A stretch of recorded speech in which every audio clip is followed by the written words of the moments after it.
Jong-gu-won was human before he turned into a demon, and he has roamed the earth as one for hundreds of years. He makes deals with desperate humans and gives them whatever they want for 10 years, after which he collects their souls to send to hell. Gu-won calls himself an external force influencing people's lives, and according to his estimation, he is adding value to those who are doomed to misery anyway. For example, in the Joseon era, he made a deal with a fisherman that he wouldn't go hungry for the next 10 years, after which he would go to hell. Technically, if Gu-won had not made that deal, the man may have starved to death. His luck was unlikely to turn anytime soon, and if he had committed any sins, they must have happened in the past when he was desperate. A man with a guarantee of always having a full stomach may not commit any crimes in the future after making the deal. That means that Gu-won probably did the man a favor at that time. The next deal we see Gu-won make good on is with a gangster in the present day.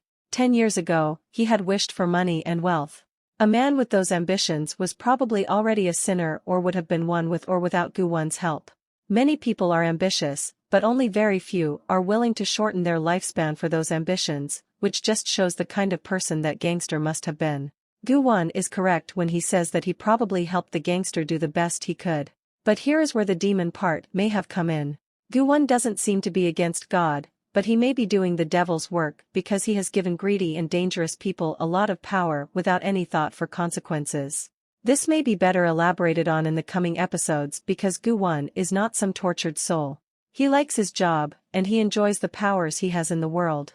His butler has been following him since his previous life, and a woman by the name of Jin Jae-young, who is known as the Beyoncé of Korean traditional dance, is madly in love with him.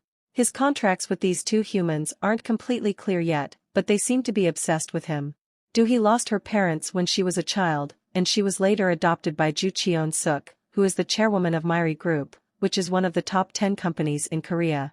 Do-hee remembers her parents as being loving and perfect, and she misses them to this day.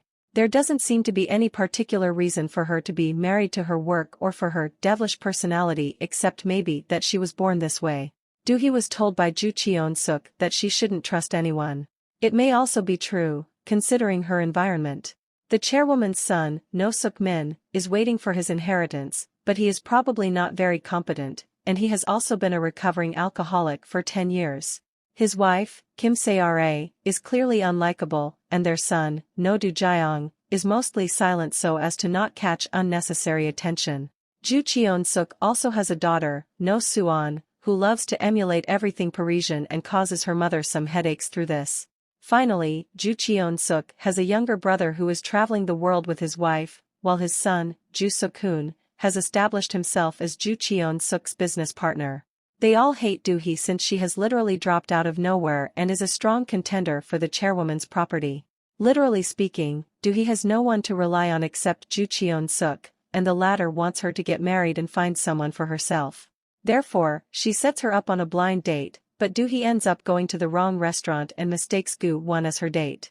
While she is quite taken in by his looks, he is constantly rude since his solitary lunch has been disturbed. Do-hee wants to spend half an hour with him to be polite, and she is sticking to that.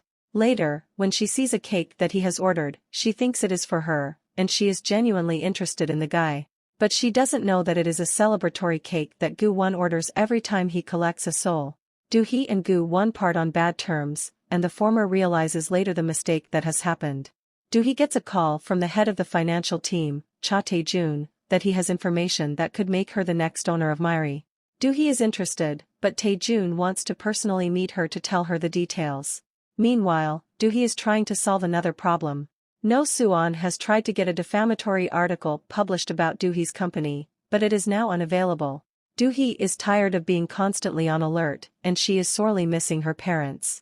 One of the reasons she doesn't celebrate her birthday is because of this very thing and the fact that one of her best memories was of her having a good time with her mother and father on the beach. Her birthday is just a reminder that she doesn't have that anymore.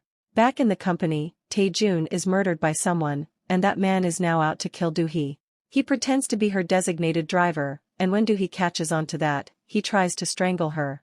Do-hee manages to escape, and that is when she runs into Gu-won. He is there to make a deal with her, as he has sensed her desperation, and Do-hee agrees. But before she can sign the contract, Gu-won tackles the man. However, the man doesn't die, and something seems to happen the moment Gu-won holds Do-hee's hand. At the end of My Demon episode 1, his powers don't work anymore, and both of them fall into the sea. Doohy is trying to rescue him, and that is when the tattoo is transferred to her hand. It may have been a case of Doohy saving his life when it was Gu-won who was supposed to be doing that. Either way, Gu-won's tattoo is on Doohy's hand, and he couldn't be more horrified.